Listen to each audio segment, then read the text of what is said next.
Trump ने कुछ हफ्तों में चीन जाने का ऐलान तो कर दिया, लेकिन रूस ने अपनी चाल से बाजी को और भी दिलचस्प बना दिया। ट्रंप के बीजिंग पहुंचने से पहले ही रूस के फॉरेन मिनिस्टर सरगेई लावरोव का चीन पहुंच जाना ये साफ इशारा है कि पुतिन और शी जिनपिंग ने अमेरिका को घेरने का पूरा प्लान तैयार कर लिया है। ये एक तरह की प्रीएम्प्टिव स्ट्राइक है, यानी ट्रंप के वहां पैर रखने से पहले ही चीन और रूस ने अपनी खिचड़ी पका ली है। अब ट्रंप जब चीन पहुंचेंगे तो उनके सामने एक चीन और रूस की एक ऐसी दीवार होगी जो अमेरिका की हर शर्त का जवाब देने के लिए पहले से ही मुस्तैद बैठी है। इस पूरी दौड़ भाग का सबसे बड़ा मुद्दा ट्रेड और टैरिफ है। लावरोव और चीन की मुलाकात ने यह साफ कर दिया है कि अब दुनिया सिर्फ डॉलर के इशारे पर नहीं चलेगी, क्योंकि ये दोनों मुल्क करेंसी के नए ऑल्टरनेटिव पर तेजी से काम कर रहे हैं।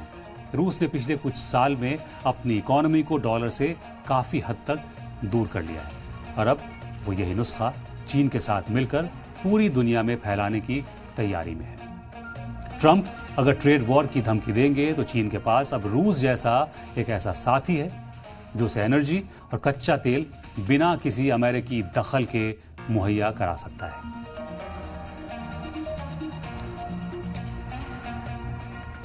स्ट्रेटेजिक प्रेशर की बात करें तो अमेरिका के लिए अब न खुदा ही मिला न विसाले सनम वाली हालत हो गई। एक तरफ ट्रंप यूक्रेन जंग को खत्म कराकर रूस को अपने पाले में लाना चाहते हैं ताकि चीन को अकेला किया जा सके, लेकिन पुतिन ने लावरोव को भेजकर ये जता दिया कि उनकी दोस्ती बीजिंग के साथ अटूट है।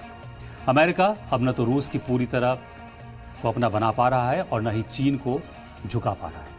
ये नए वर्ल्ड ऑर्डर की वो प्लानिंग है जहां मॉस्को और बीजिंग मिलकर ग्लोबल साउथ के मुल्कों को अपने साथ जोड़ रहे हैं और अमेरिका को धीरे धीरे अलग कर रहे हैं। बिसात पर असली खेल तेल और गैस के पाइपलाइन का भी है जो रूस से सीधे चीन की तरफ मुड़ चुकी है।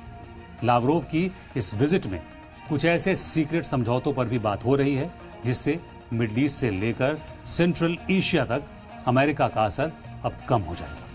ट्रंप जब चीन पहुंचेंगे तो उनके पास मेज पर रखने के लिए पुराने टैरिफ वाले हथियार होंगे, लेकिन चीन के पास अब रूस की दी हुई वो एनर्जी गारंटी होगी जो उसे किसी भी दबाव में झुकने नहीं देगी। एक तरह से ट्रंप की डिप्लोमेसी पर रूस का चेकमेट है, जिसने वॉशिंगटन की सारी प्लानिंग को उलट पुलट कर रख दिया है।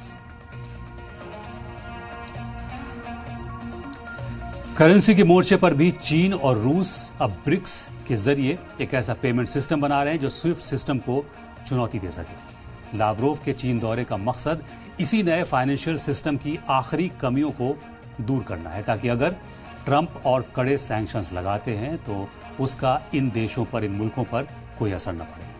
अमेरिका अब इस कश्मकश में फंसा है कि वो अपना ताज बचाए या अपने कारोबारी फायदे देखे, क्योंकि चीन और रूस की ये जो गलबंदी अब किसी एक मुल्क नहीं बल्कि पूरे वेस्टर्न सिस्टम के लिए सरदर्द बन गई है। ऐसे में ट्रंप का चीन दौरा अब सिर्फ एक फोटो सेशंस बनकर रह सकता है, क्योंकि असली फैसले तो लावरोव के साथ पहले ही हो चुके होंगे। अमेरिका के लिए ये वक्त बहुत भारी है, बहुत मुश्किल है, क्योंकि वो न तो इधर का रहा न उधर का, और उसके पुराने दुश्मन अब और भी ताकतवर होकर एक साथ खड़े हो गए हैं। ये पावर गेम अब एक ऐसे मोड़ पर है जहां सुपर पावर को अपनी हिकमत अमली, अपनी स्ट्रैटेजी नए सिरे से लिखनी होगी, वरना तारीख में यह दर्ज होगा कि जब तक ट्रंप ने मंजिल की तरफ कदम बढ़ाए तब तक रूस और चीन ने रास्ते ही बदल दिए थे।